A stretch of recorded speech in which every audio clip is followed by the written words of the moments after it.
Hey guys, welcome to another Thursday and another Warriors Den recap. So to summarize the quick stuff that matters is the 4Onion team, they're the guys working on the dedicated servers, they're coming along very well. They've started testing externally with some people at home to play with different locations and see how servers work. They're testing for better and worse things, how latency works, etc. There's no date yet and they can't confirm anything, but we've been told that pretty soon, a few dozen times in meme form by Mr. Pope. So I would bet on seeing that very soon. There is a time snap replacement being implemented. Latency compensation is taking a little longer than expected because of dedicated servers. They are currently testing latency compensation with the dedicated servers and balancing there, rather than pushing for the current P2P2P system, because dedicated servers will be coming sooner rather than later, and there's no point in putting effort into a dead system that will be replaced in a matter of weeks. And they are also improving how skill level works. When the patch hits to change how skill level works, your first matches are going to be super garbage, going against random levels, both on the high end and the low end, to gauge your skill. This will be coming next week. There should be a vast improvement after the first 5 or so matches compared to today, and this will affect everyone, new, old, and returning players, so that'll be a huge boon for matchmaking. And in more immediate news, we're going to be having an extra loot fest this weekend, increasing our loot gain at the end of the round.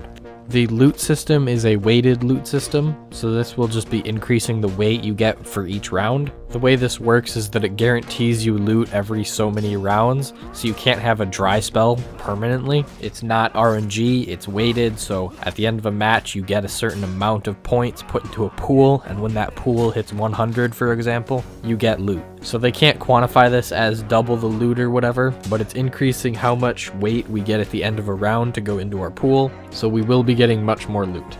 And then we have this week's new content. Then moving on to the less exciting stuff that took up the rest of the Warriors Den stream. The hero rework is still coming, and it has seen substantial progress. No date still though. Ranked is not properly working for Dominion.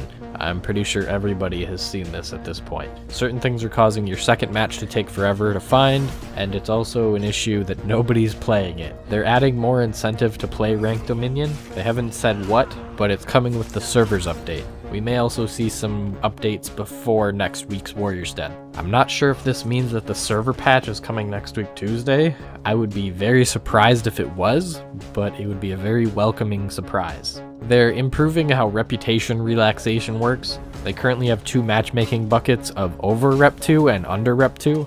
They're going to be adding more buckets, so it should add some granularity to how matchmaking picks who you're fighting against. They're updating their production flow to add new features that they don't plan.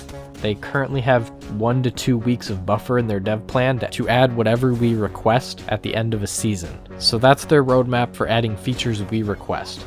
And they gave us a list of things that are on their current priority list. First off, plumes. They are coming. They've added a plume concept ornament into their workflow already, but it's on the front of the helmet, not on the back. So it's not exactly what we expect, but it's fairly plumy, and it's in the concept stage, so not next week, but it will be coming. Resizing, embossings, and engraving, symbols and stuff. It's not exactly viable technology-wise, but it's being looked into. We may get some form of customization. They are currently discussing internally disabling quick chat from enemy players because wow is too toxic for some players, I guess. This may also come alongside a quick chat improvement because they are also looking into that. Hopefully that means we will be able to apply our own custom messages or otherwise reconfigure our quick chat messages. And then from there, we went into the interview with the game's writer. It was mostly just a lengthy discussion and chat between the two of them without a ton of interesting tidbits. But one thing is the Highlander is named after her family. Everything he says, does, his entire moveset is all related to her family and her Scottish clan. Don McGlass is her clan, and one of his moves is touch not the cat in Scottish, which is her clan's motto, and it means if you touch the cat you'll get scratched. And Highlander's sword hardy was actually the normal English word, but it has a hidden meaning, as she spent a bunch of time drinking with a guy working on Far Cry 5, and he was super into Tom Hardy, so he told her to add Tom Hardy to the game, so she did, by adding Hardy. So he is forever immortalized as a sword for Highlander. I'll link to a paste bin down below if you want to read the rest of my notes on this interview, but it's very lengthy and doesn't contain a ton of information, so I don't think it would make for very interesting video content. So there is my coverage for this week's For Honor news and Warriors Den stream. Hope you guys enjoyed it. As always, thank you for watching, and I will see you guys on the battlefield.